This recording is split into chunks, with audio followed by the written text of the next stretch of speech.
सुबह का वक्त था, ठंडी हवा चल रही थी, चिड़िया चीख रही थी और धूप हल्की सी चमक रही थी।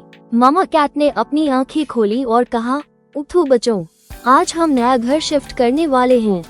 छोटी म्यूनी ने इंदाई ली और बोला, सच मामा, हमारा नया घर कैसा होगा? मोमो ने जंप लगाई और कहा, मुझे तो बस गार्डन चाहिए जहां मेन बटरफ्लाइज का पीछा कर सकूं। मामा कैट हंस पड़ी, सब कुछ मिलेगा, लेकिन पहले पैकिंग करनी होगी। उनके पुराने घर में छोटी छोटी चीजें थी, एक लाल बाउल, एक सॉफ्ट ब्लैंकेट और उनका फेवरेट यार्न बॉल। पापा कैट ने ट्रक के पास बॉक्सेस रखने शुरू किए। एक बॉक्स पर लिखा था टॉयज, दूसरे पर किचन स्टफ और तीसरे पर म्यूनी मोमोज थिंग्स। लेकिन किटन्स तो बहुत शैतान थे। म्यूनी ने बॉक्स खोला और अंदर घुस गई। मुझे तो ये मेरी छोटी झोपड़ी लगती है। मोमो बोला, मैं भी आ रहा हूँ, और दोनों बॉक्स में छुप गए। पापा कैट ने सोचा सब बॉक्सेस बैंड हो गए हैं और ट्रक चला दिया। व्रूम व्रूम, डिलीवरी ट्रक के अंदर डार्कनेस थी। म्यूनी बोली, मोमो, मुझे लगता है हम एडवेंचर पर जा रहे हैं। मोमो ने मुस्कुरा कर कहा, हाँ, सीक्रेट राइड। ट्रक रास्ते में झूमता रहा और किटन्स हिलते रहते। थोड़ी देर बाद ट्रक रुक गया, नए घर के सामने। मामा कैट और पापा कैट बॉक्सेस उतरने लगे। अचानक एक बॉक्स से आवाज आई, म्यू WWW। मामा कैट ने हैरानी से कहा, ये क्या? ये तो किटन्स की आवाज है।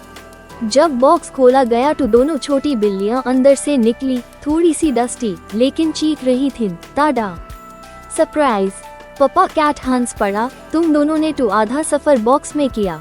मामा कैट ने कहा, नेक्स्ट टाइम बॉक्सेस बैंड करने से पहले काउंटिंग होगी। टेल्स ऑफ जो। फिर उन्होंने घर देखा। एक बड़ा लिविंग रूम था जहां से सनलाइट अंदर आती थी। एक छोटा गार्डन था जहां बटरफ्लाइज उड़ रही थीं, और एक सॉफ्ट ट्रक जहां वो सब मिलकर बैठ गए। म्यूनी ने बोला, मैं यहाँ अपनी बेड बनाऊंगी। मोमो ने कहा, और मैं यहाँ जंप प्रैक्टिस करूंगा। मामा कैट ने उन्हें जेंटली कहा, बस किसी चीज को तोड़ना मत। पापा कैट ने किचन सेट किया और मिल्क बोल निकला। सब ने थोड़ा सा दूध पिया और नए घर का पहला डिनर सेलिब्रेट किया, वार्म मिल्क और टूना कपकेक्स, मछली। रात को जब सब सो गए, मामा कैट ने स्टॉल्स की तरफ देखा और सोचा, हर घर सिर्फ दीवारें नहीं होता, यहाँ हमारी यादें बसने वाली हैं। म्यूनी ने नींद में कहा, मामा, नया घर बहुत प्यारा है। मामा कैट ने हल्की सी मुस्कुराहट के साथ उसके सिर पर पाँव रखा। हाँ बेटा, ये हमारा नया आशियाना है। घर सिर्फ जगह नहीं होता, प्यार, मुस्कुराहट और फैमिली के साथ हर नई जगह घर बन जाती है। Like and subscribe header kids for more exciting stories.